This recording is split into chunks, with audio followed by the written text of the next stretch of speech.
Hello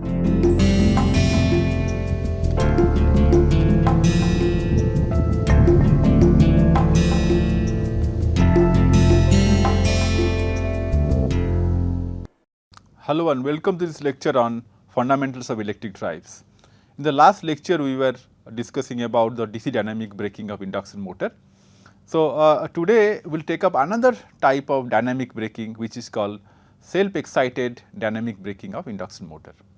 Now, in this case, what we do, we excite the induction motor by using capacitor bank. Let us see how we achieve this self-excited dynamic braking of induction motor.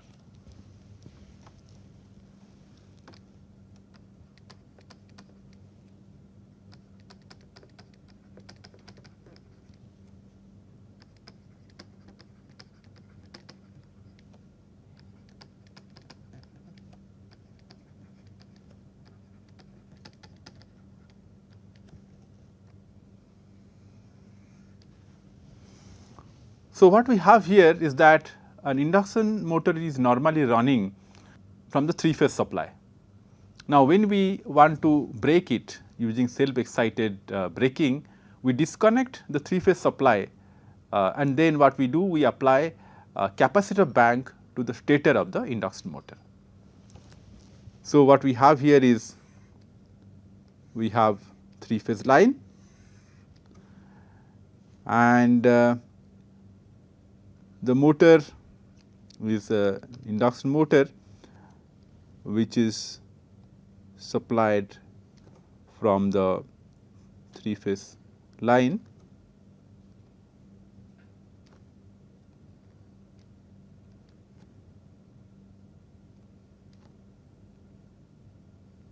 So, we connect the capacitors here .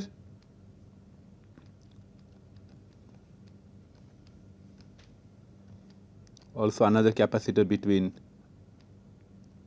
the two. So, we have 3 capacitors here and then this is a switch which is disconnected, which disconnect the motor from the mains. So, here the motor is running, but instead of 3-phase AC supply, we have connected a bank of capacitors. Now, what happens? The capacitor provide the necessary excitation to the motor. So, motor will have some excited voltage and that is called self excitation, and the excitation is something very similar to that of the excitation of a shunt generator. Let us see how it is excited. So, we have the characteristic here and this is a magnetization characteristic and always we have some residual magnetism here. So, this is the saturation characteristic because the core is a saturable core and this is E. E is the phase voltage and this we call as IM, same as or IC, the capacitor current RMS value. Now, when we connect the capacitor has a load line which is a straight line. Now, this is a slope, we can draw a continuous straight line here and there is the intersection of this capacitor load line. This is the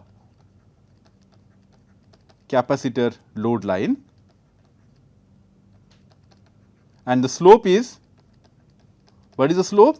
Slope is 1 by omega c is the capacitance value here and let us say what I am doing here is root 3 times of E, this is the line voltage, we are plotting the line voltage. So, this is 1 by omega c. So, c is the value of the capacitance. So, each capacitance has a value c and the frequency is omega here. So, the reactance of each capacitance is 1 by omega c. So, the capacitive reactance is 1 by omega c. So, when the capacitance are connected in delta across the terminal, they see the line voltage. So, the capacitive current is equal to the line voltage which is root 3 into the phase voltage by Xc Xc is 1 by omega c. So, that is equal to root 3 E into omega c. So, this is the capacitance current. So, the capacitance current will flow here. If we drop a perpendicular here, this current will be the capacitance current. Now, this current will be flowing in the motor. So, this current is a leading current. So, the motor is supplying a leading current. Supplying a leading current is equivalent to taking a lagging current. So, we can say that this is equal to the magnetizing current, line to line magnetizing current of an induction machine.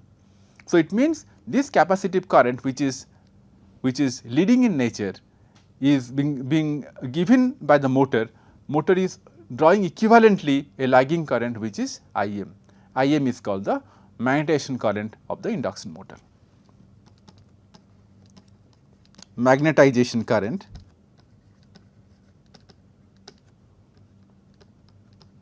of the induction motor. Now, since we have a little back EMF here, so this will self excite just like a shunt generator, and it will finally settle down at full speed, full value of the voltage. So, this is how the self excitation takes place. Okay. So, now the motor is now having some induced EMF and it is circulating a current in the rotor and the stator, there is losses.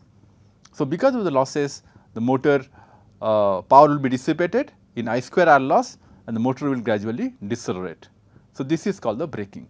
Now, when the motor speed comes down, the induced EMF also comes down, the frequency also comes down. So, let us draw the magnetizing characteristic and the capacitance load line for a reduced frequency. Now, if the frequency reduces, what happens? If the frequency reduces, we will get a different magnetization characteristic. This is for a reduced value of frequency. Frequency has reduced. So, if the frequency has reduced, the magnetization characteristic also reduce proportionately. So, this is a value for reduced frequency. Then maybe this is f1, this is f2. So, f2 is less than f1.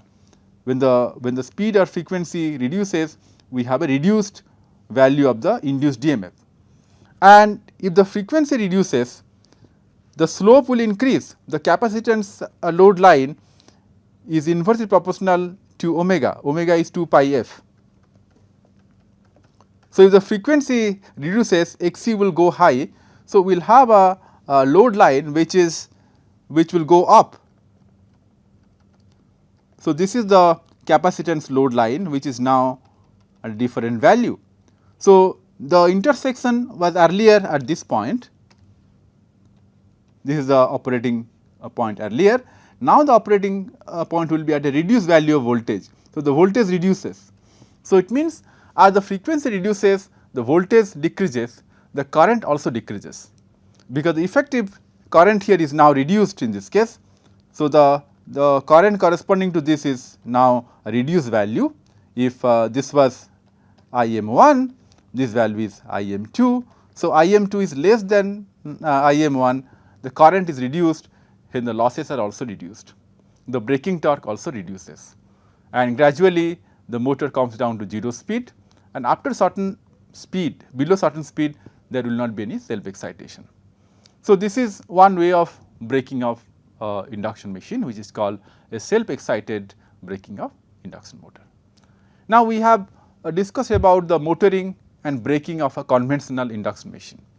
Now, let us discuss about the speed control of induction motor using solid state devices.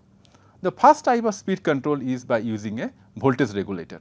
So, let us discuss about the speed control of an induction motor using a voltage regulator or voltage controller.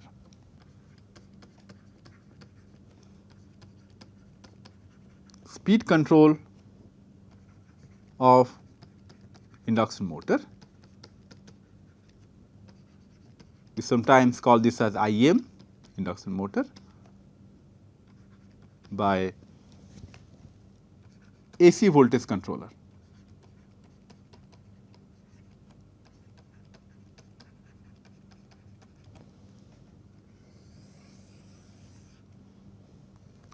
Now, let us see what is the application. This type of speed control is usually applied for fan and pump type of application.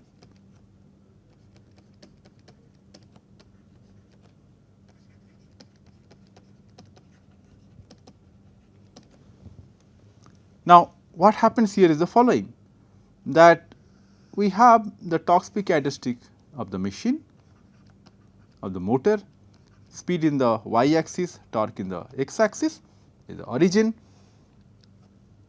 Now, this is the normal torque speed characteristic of an induction machine. So, we have the maximum torque which is occurring here T max at certain value of, and this is corresponding to applied voltage, that is V 1. Now, the voltage is reduced. If the voltage is reduced, the torque will also reduced, because we have seen that the torque is proportional to V square. So, if you reduce the voltage, torque reduces as V square.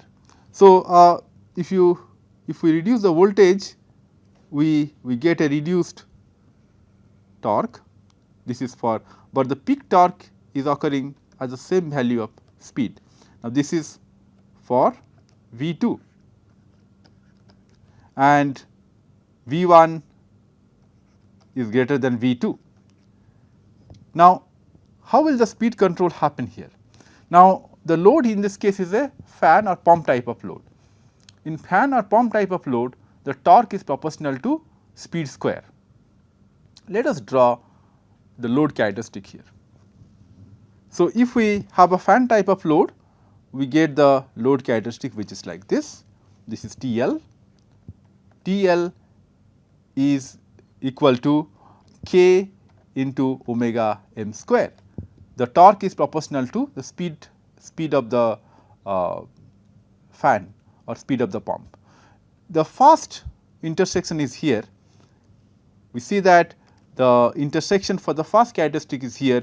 So, we have the corresponding speed which is here. Now, when we reduce the voltage, the intersection happens at this point. So, if this is omega m 1, so we can reduce the speed by reducing the voltage to omega m 2 and so on. If you further reduce the voltage, we get different characteristic which is here, and this will lead to the intersection at this point, and this point is still a stable point. So, this is omega m 3, and thus we have good range of speed control by using voltage controller. Now, how do we use the, or how do we implement the voltage controller? We can have a 3-phase circuit or we can have a single phase circuit, because this is also applicable to single phase induction motor. So, let us see a single phase circuit first. So, we have a single phase circuit. In this case, what we have here is the following, that we have the input AC and we use triac. What we use here is the triac. It is a low power circuit and this is our induction motor.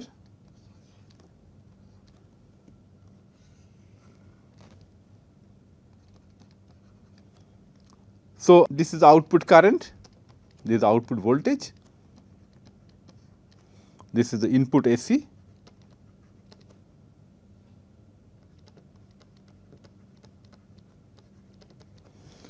So, the output voltage and the current waveform will look like this.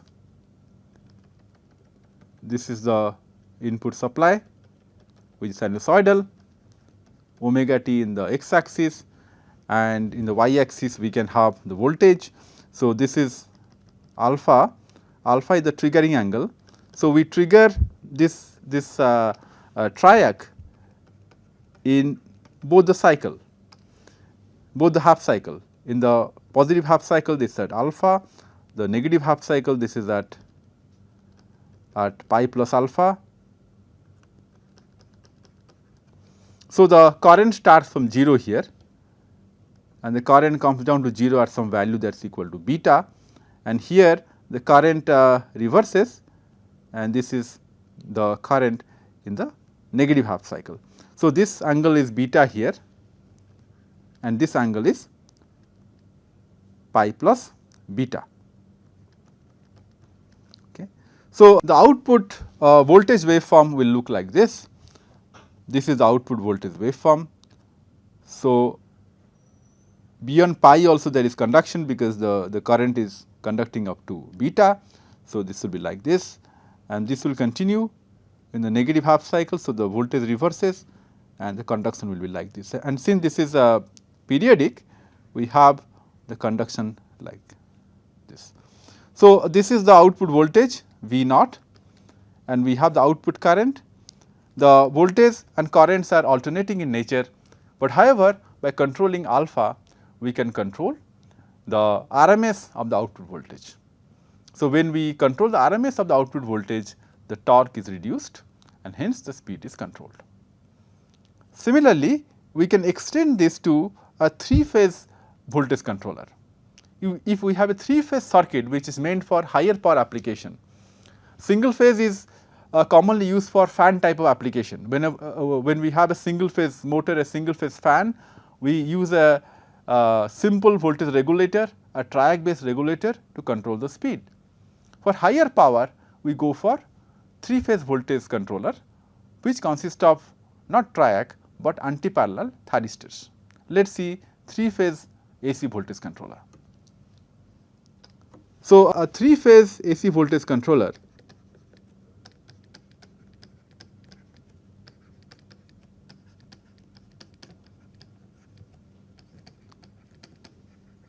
are used for higher power applications.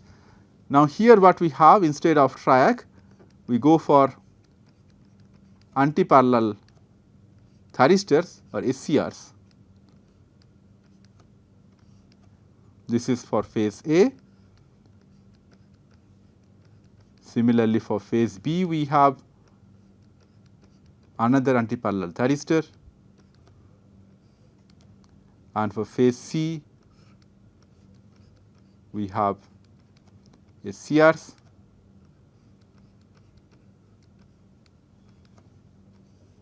So, the input is 3-phase AC supply,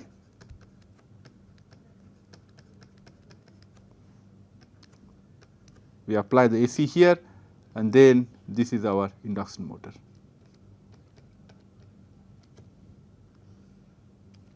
Which is connected to a fan or pump type of load. So, the load in this case is fan or pump type of load, is connected to fan or pump type of load here.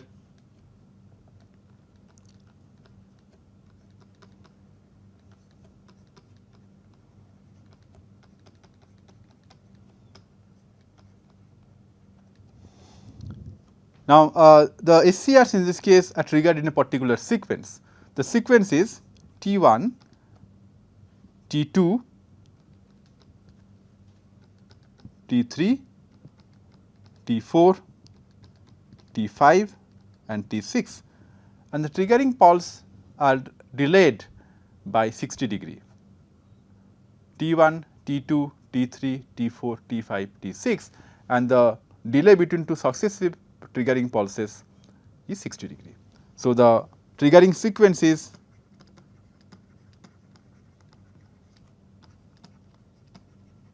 in this case is T1, and then we trigger T2, then T3, T4, T5 and T6. In fact, when we trigger T2, we apply also the triggering pulse to T1 to maintain the continuity.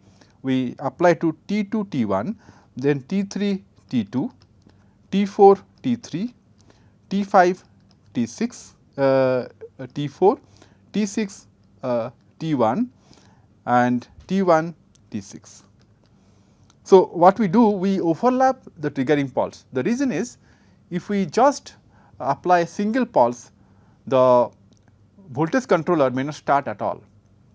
So, the controller to, or the triggering pulse to each SCR is a pair of pulses like this. If you say that T1 is being triggered by this pair of pulses, like this, T2 is being triggered by the pair of pulses, and so on, and this distance is 60 degree. Okay. So, this is how AC voltage controller is triggered to control the output voltage. Now, let us find out the efficiency in case of voltage control. So, we have to calculate the efficiency of induction motor under voltage control.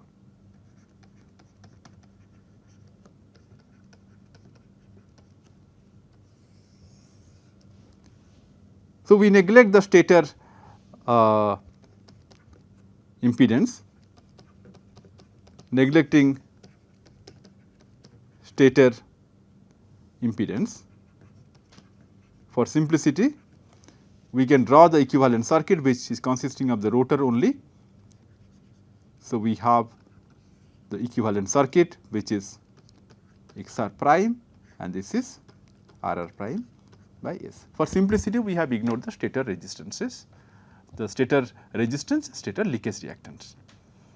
Now, here the current which is flowing in the rotor circuit is IR prime, and the input here is, this is the input in this case, P input, and P input is same as the air gap power which is Pz.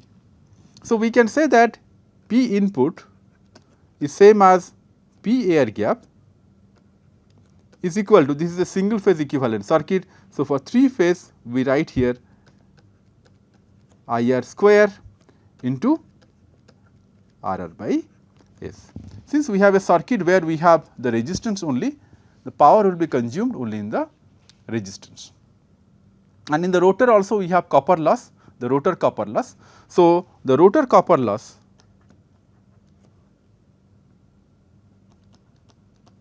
is equal to 3 IR square into RR prime.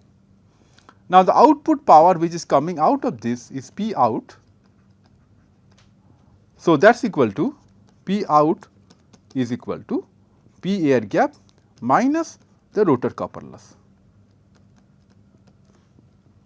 That is equal to 3 IR square RR 1 by S minus 1, that is equal to 3 IR square into RR prime into 1 minus S by S. Now, when we calculate efficiency, efficiency is the ratio of output power by the input power. So, we calculate the efficiency is P out by P in, that is equal to 3 IR square RR 1 minus S by S divided by the input is 3 IR square RR prime by S. Now, that is equal to 1 minus S. So, the efficiency in this case for voltage controlled induction motor is 1 minus S. So, it means if we have higher slip, the efficiency is going to be less. So, if slip is close to 1, efficiency is less. If slip is close to 0, efficiency is high. So, when we have a fan which is being controlled by a voltage regulator, we should operate it at higher speed to get higher efficiency.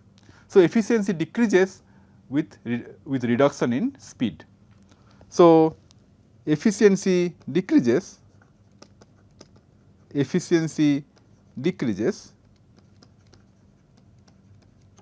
with decrease in speed. So, this is the control of induction motor by voltage control, which is applied for low power application, primarily for fan application where efficiency is not a very big issue. For high power, the voltage control is not preferred, because when we use voltage control and the speed is low, efficiency decreases. So, for higher power we should have better ways of speed control. So, what we do at higher power is voltage and frequency control. So, we control both voltage and frequency. So, let us see what is the voltage and frequency control for an induction motor.